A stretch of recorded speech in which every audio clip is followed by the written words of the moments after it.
Conference will now be recorded.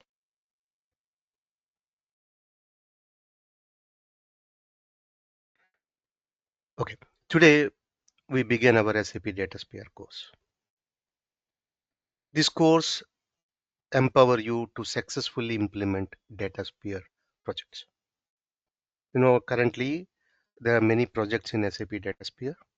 So when you go for project implementation, DataSphere project implementation, how you can utilize SAP delivered content so that you can decrease the implementation time and you can also get a best starting point.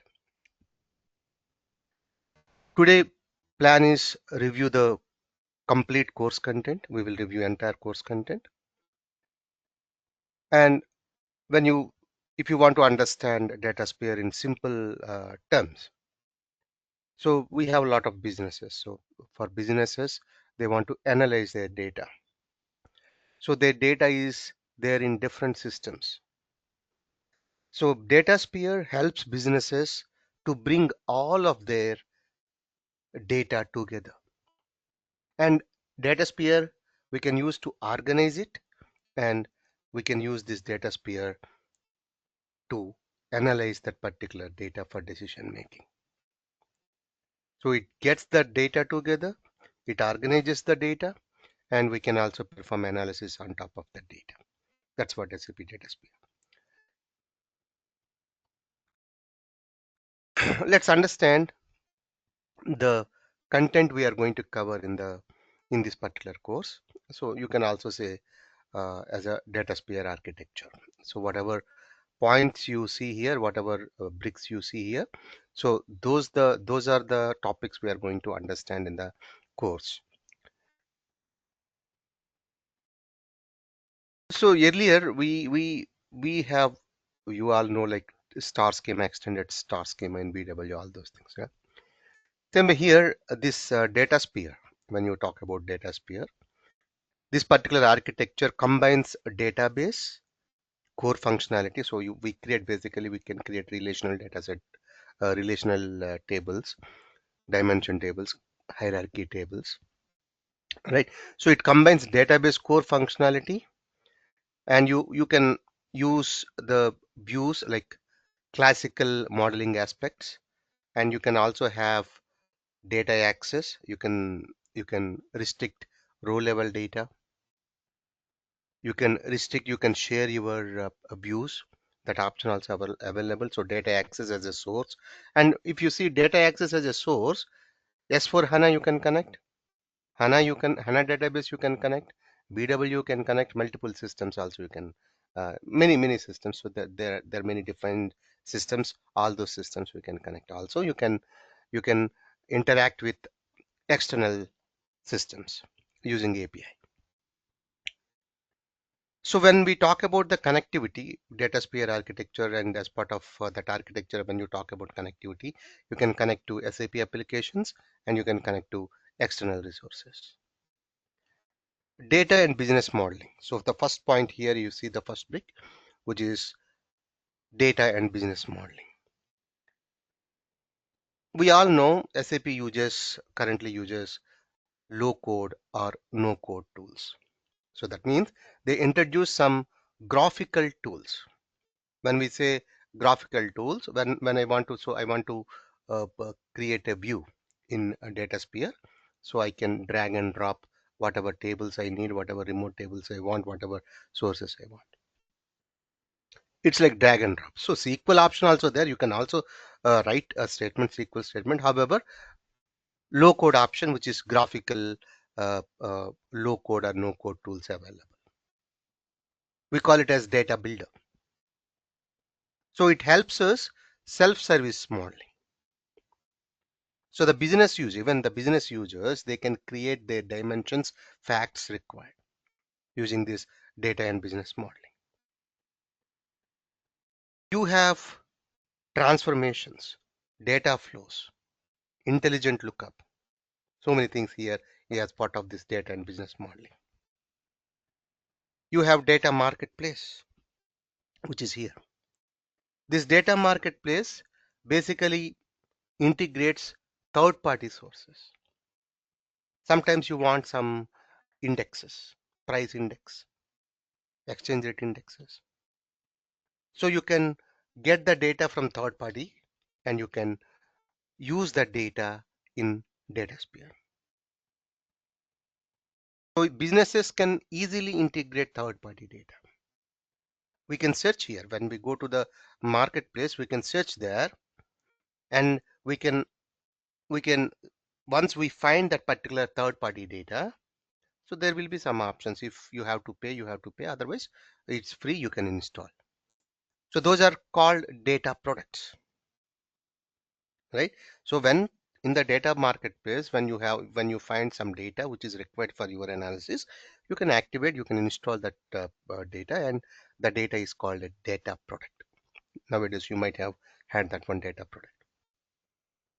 So those data products, whatever you activated here in the data marketplace, you can use in your space.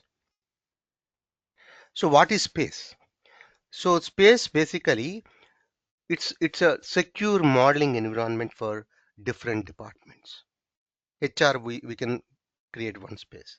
Finance, we can create one space. Administration, we can create one space. So for this space, system allocates some memory. We can allocate some memory to storage. We can add users to this particular space, and all the monitoring tools, logging tools available in the space management. So then you have catalog. So the catalog is basically, we know, right? It's a solution. Any product catalog is a solutions which organize the data and metadata. So if suppose if I want to search a particular object, right? A particular I know one view. I want to search that view. I don't know, but which space it is available. But I know some keywords. I can go to catalog and I can search it. Business users, technical users, right? They can use this data catalog. So then you have data replications, data federations. So data federation means live access. You can connect to S4 HANA live connection, HANA connections, BW connections, and also for data replication. If you want to replicate S4 HANA data to DataSphere or any other sources, applicable sources, not all the sources, whatever sources enabled for replication from SAP side. So those sources you can use for data replication. Replication means you are going to import the data.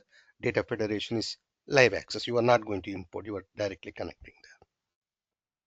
And also you can use data transformation, where you can you can write some code. If it is one to one, it is okay, right? If you want to do any manipulation, you can even write some code using Python pandas. That option also available. So this is overall architecture. So these are the things we are going to understand. We all know business data cloud, right? So we are, so, I mean, when we go through some SAP's news, SAP is promoting this SAP Business Data Cloud. They're investing a lot in SAP Business Data Cloud. So now whatever you are going to learn, whether it is useful for SAP Business Data Cloud or how it is related to Business Data Cloud, let's understand. So SAP DataSphere and SAP Business Data Cloud. In the Business Data Cloud, SAP DataSphere is the basic layer before data consumption, right? So here you see this is data consumption. So in the data consumption, so they are using SAC, SAP Analytics Cloud Storage, even third party, no code or pro code dashboards. So SAC, basically they using SAC only, they create some dashboards. Those they are calling it as intelligent apps, right? So the data consumption happening in SAC. Now DataSphere, SAP DataSphere, it's always, so DataSphere is data fabric solution, right? So in Business Data Cloud also, DataSphere becomes the enterprise data fabric solution. Any public cloud deployments, we can use DataSphere as a data fabric solution. So here, this SAP DataSphere, it's the main central component for data modeling in Business Data Cloud. This area you see, this SAP DataSphere in the Business Data Cloud, this is the main area for the data modeling. So this plays a vital role, right? It's actually, you can say it is having a central role in SAP Business Data Cloud. As I said, like you have data products, different third party or SAP data products, and you can connect those data products. You can in the data marketplace or in catalog, so you can check these data products in the semantic onboarding. You can check.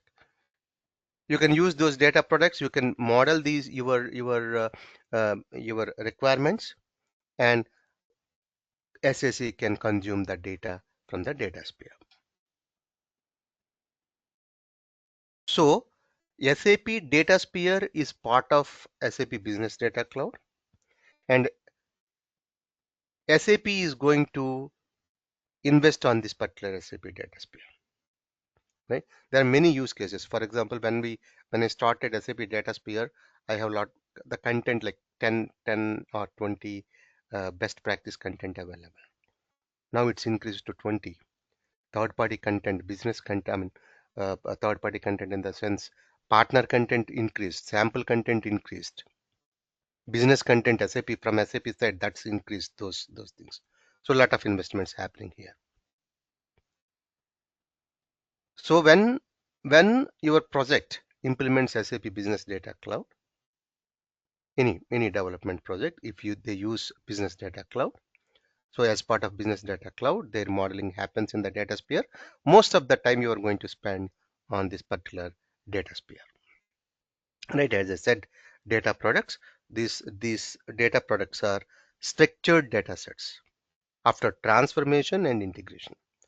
After transformation and integration, these are the structured products. So let's understand what we are going to understand in this particular course. The course content, actual course content. So we will understand what is SAP DataSphere. So there are some getting started with SAP data warehousing, training environment. So how we are going to execute our exercises. That means basic trial creation, SAC environment, DataSphere environment. We will see all the interfaces, data builder, business builder, transformations, all where we create. And we will execute one hands-on scenario. When I say hands-on scenario, when I create, at the same time you are also going to create it in the system. It's not like you are listening my session. We both together executing the particular scenario. We will understand end to end. End to end, when I say DataSphere, we collect data from different sources. We model the DataSphere data, whatever data available in the DataSphere, and that we will expose to SAP Analytics Cloud. And in the SAP Analytics Cloud, we create a dashboard, and we will see how we can access DataSphere data to SAP Analytics Cloud. So this demo is based on the live connection. Import connection I added at the end of the session. So we are going to integrate SAP. I mean, import connection we are going to understand in the unit 7, DataSphere to SAC. So first we'll execute hands one scenario to understand SAC and DataSphere integration. Then we are going to understand the DataSphere concepts. In the DataSphere we have spaces, and we will understand the spaces, and then we have our own space. When you create a basic trial, automatically one space will come. We will analyze that space, whatever is there, and also we will understand what connections are available for our space. Best practices naming conventions. When I say best practices naming convention, when you are implementing a project, you are going to activate a best practice content based on the requirement, whatever. It may be procurement requirement, it may be finance requirement. When you activate, SAP is going to SAP is going to activate some objects, right? Some views it's going to activate, some tables it's going to activate. So there are some layers when you activate: inbound layer, harmonization layer, reporting layer. So we'll understand how we will name those objects in different layers, or whatever SAP delivered, how they named all these layers. Then we have to understand data builder, where you are going to build tables. You are going to import some entities. You are going to create dimensions, analytical models, transformations, data flows, replications, right? So we are going to connect HANA database. We are going to connect to S4 HANA, S4 HANA public cloud, HANA cloud. These two systems we are going to use it as a source. We are going to activate a business content, our use case. So we are going to implement one use case also tomorrow when you are implementing. So how you can start your project. So when we are talking about the use case, we are going to execute that use case in the system. When you are executing this, so when you are after activating that one, you have to fill the data. You have to load the data to those tables. So we are going to use S4 HANA Cloud for that. So once data builder is done, right, then on top of that, using those model things, you can use these data builder objects for the reporting in SAC. Also we can use business builder SAP particularly designed for end users, power users. So how the power users can use their their the modeling objects, whatever objects available as per their requirement. So in the business builder, because the business people know what KPIs they need, what combination of data they need, what dimensions they need in their reports, they can activate those things. Now, also we will understand SAC as a front end.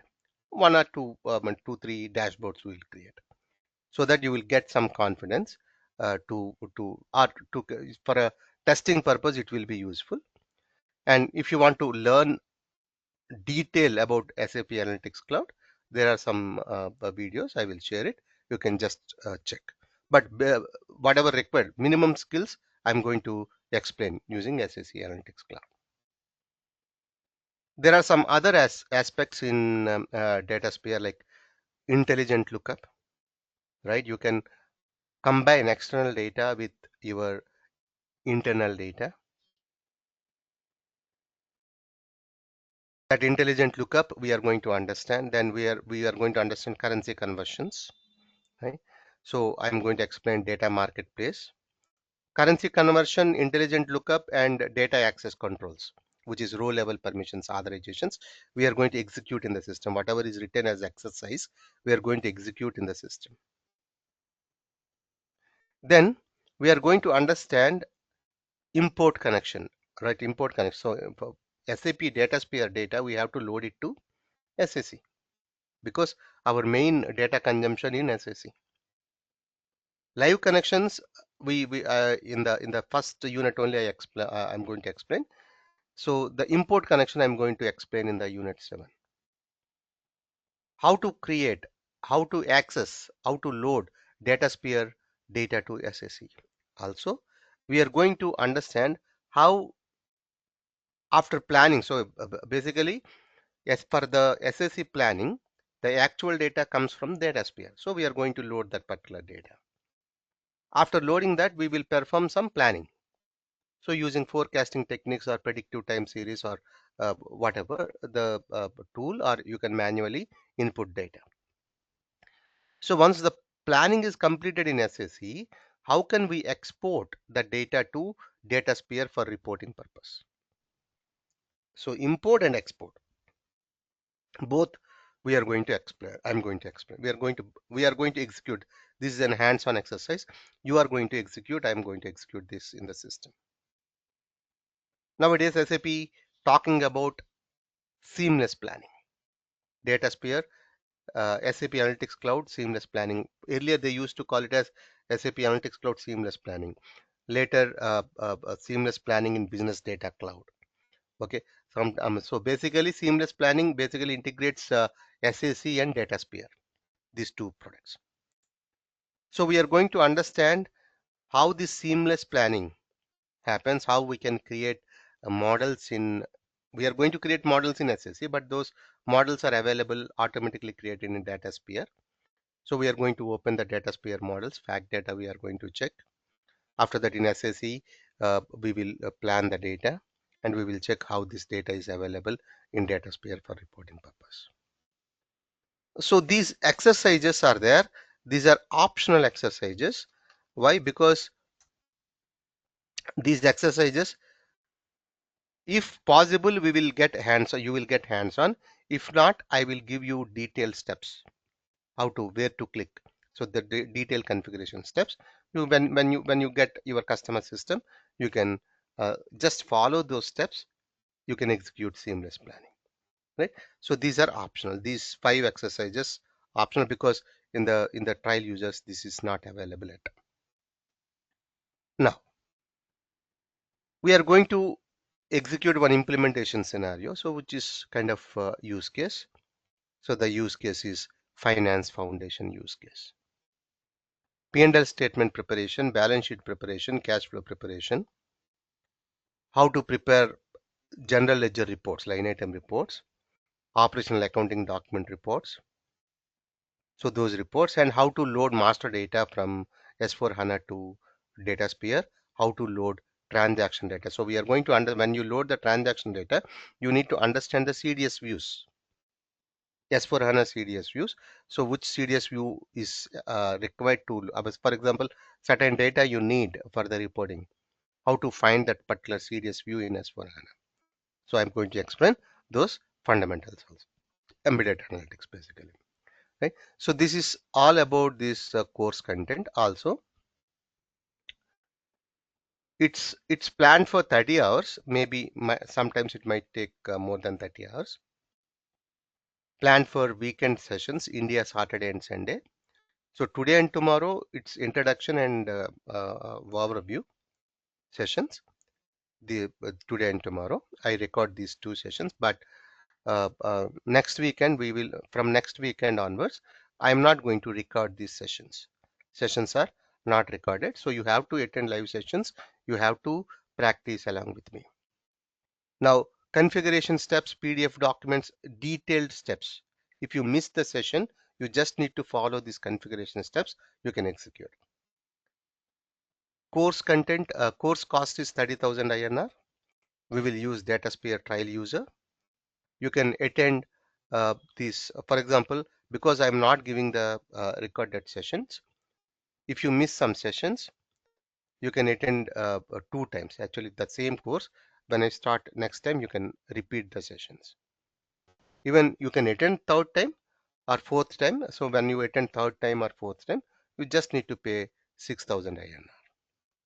Third time onwards. First 2 times, it's no need to pay anything extra. Right? So this is all about DataSphere course content. Yep. Any questions? Uh, You can unmute yourself. Yep. Kiran, yeah, Kiran, one quick question. For example, if this data sphere and we understand correctly, then on the SSC part, you will help us to understand the basics of SSC and the remaining videos which you will give. If we go through that, I think we will be competent enough to work on data sphere as well as SSC both, right? Correct. So it's a SAC as a front end. You can learn from the videos. The videos don't give much information. However, so you have to spend some more time to understand. So let's say conditional formatting, filters, those things. So I'm planning one more session on SAC also, right? So it depends on your interest. If you can learn by yourself, so those videos are sufficient to implement a project for SAC. The reason because in future SAP with SAP Rise, they are giving Hmm. this BDC in which a data sphere and a SAC is one of the component within it. So Correct, if correct, I have to do SAC implementation, then data sphere should be well versed. correct. So here, if you see, So both are available, the DataSphere, SAP Analytics Cloud and DataSphere. You can learn. okay. And the next question is, for example, the content which we are choosing for the financial case, right? So, for Hmm, example, basically we are choosing an OPEX here. So similarly, hmm. you have chosen WBS. So I will also get to know on the CapEx. And can you also throw some light on workforce planning? No, the workforce planning is a separate area. It's part of SAC, right? So here Oh, it's not we a are part of going to DataSphere, is it? active. No. So SAC planning separately, we are going to, that's a separate course. And uh, yeah, just let me know if you want to know something about SAC planning. I will send the details. Yes, I would need that details. Yeah, thank you. And that's it, Kiran. I mean, we Yeah. starting the class from coming week, is it? Tomorrow session is recorded. Actually, we are Mm-hmm. starting from tomorrow. Uh, Mm-hmm. but so next week and onwards, 4 p.m. The day one start. Okay, and every week, how many hours, Kiran? So Like 4 hours 2 hour every week. class. 2 hours Saturday, Okay, 2 hours Sunday. okay. Noted, Kiran. Thank you. Yeah. So you will send us the payment link, right? Uh, Correct, After correct. this call. So if you just send me an email that you are interested to continue, then I will send the all other details. Sure. Yeah, Yeah. thank you. Right. So I'm stopping the recording.